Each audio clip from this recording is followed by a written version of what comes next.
What is up, everybody? It's the Silver Spartan back with another video. So today I'm going to be going over my full junk silver stack. I wanted to start off by saying sorry that I haven't been here the past few months. I've been dealing with school and a couple other things, and I'm going to be trying to get back on a more or less regular schedule with uploading. So stay tuned for more. So I guess we'll start off. Guess we'll work left to right. So start off with these right here. We have 40% Kennedys. So there's 159 of these 40% Kennedys.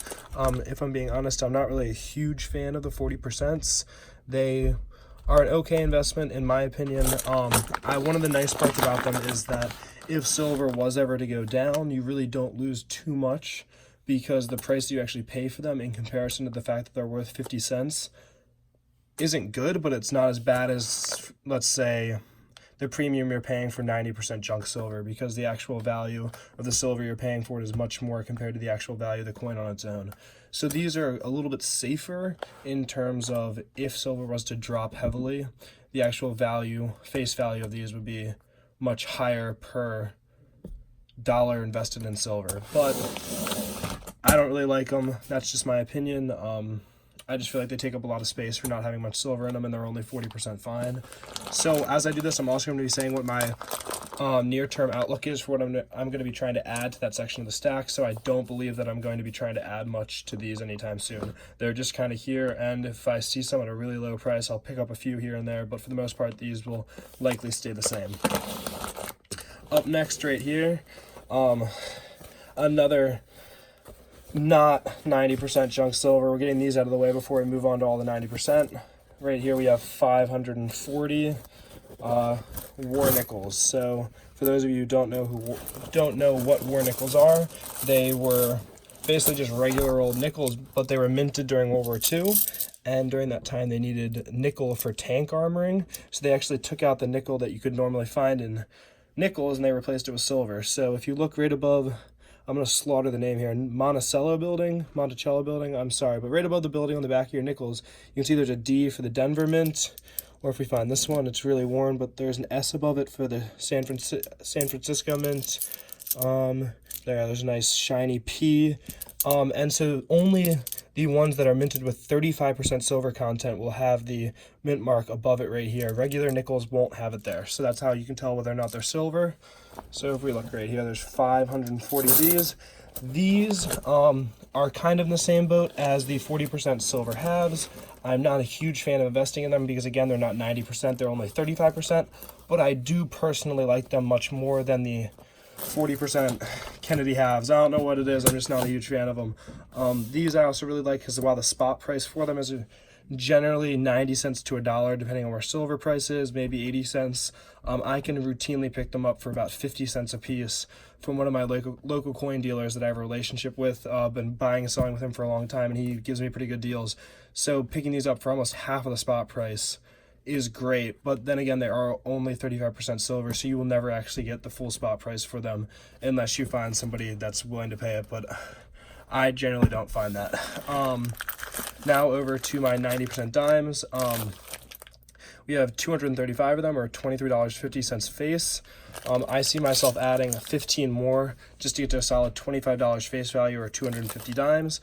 These are the Roosevelts. I tend to like these more than the Mercury dimes, because some people do like the collectability Mercury dimes. Sometimes they can carry a slight premium over these. At the local coin stores I go to, they're selling for about the same price. So I just tend to try and pick up these with a small amount of wear and just get some solid weight, because generally these have a lot less wear than the Mercury dimes will. Over to the halves. So right here we do have 11 $10 rolls of face value of these Kennedy, these Benjamin Franklin half dollars. So there is 220 of them here, because there are 20 per roll, or $10 face, and there are 11 rolls. So I'll just give you a little overview. If you can see them all inside there. I really do love these coin holders. I feel like they keep things really neat. They're really squared off, and I just like keeping these simply for inventory. They're a lot easier to deal with than baggies. Near term, I see myself possibly trying to add 4 more $10 tubes, which would be another $40 face, get this to about $150, and after that I'm pretty sure that I would just slow down on those and maybe keep that to around 150. Moving over, the base of the stack that we can see here is the 90% Washington quarters. So I love these because I can generally find them in amazing condition. Look at the shine on some of these. That's a 1961. Correct me if I'm wrong, I'm not great with these, but in the comments let me know that. I think that one might be a proof, but a lot of these in just very, very nice, beautiful condition. Most of them are pretty much from the 1960s, which is what I like, just because, again, I'm going for another 1964. I'm going for the least amount of wear that I can find. Some of those older dates have a lot of wear on them, and they aren't as heavy, in my opinion. Once you get large amounts of silver, it does add up and make a slight difference. So we have 23 $10 rolls here, or $230 face value. And so obviously that's multiplied by whatever the current going rate is for junk silver, which I believe is about $12, $13 per dollar face. So $12 or $13 times the $230 of face value here. In the near term, I see myself just clicking off another 2 more here just to get an even square. I could get $250 dollars face value. A bag, for those of you who don't know, a very common unit for investing in large amounts of money in silver, like people's retirement, stuff like that. A bag is about $1,000 face value, and those go for like $12,000 a piece. So this would get me to a quarter of a bag, which I think would be pretty cool. That's kind of been a long time goal to get to 250. So I see myself adding 2 more here. Then we move on to here. We can see I have 75 1921 Morgan dollars. So with these, once I get 5 more of these, I'll get another tube to keep these nice.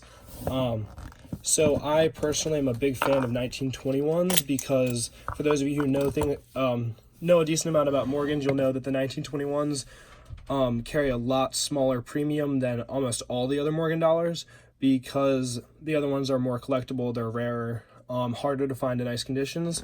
But these I can generally find for a really good price, sometimes as low as $15, $16 per coin from my local coin store with the dealer that I have a nice history with of trading, and I believe that's just an amazing price for the condition that a lot of these are in. So I do plan on picking up more of these.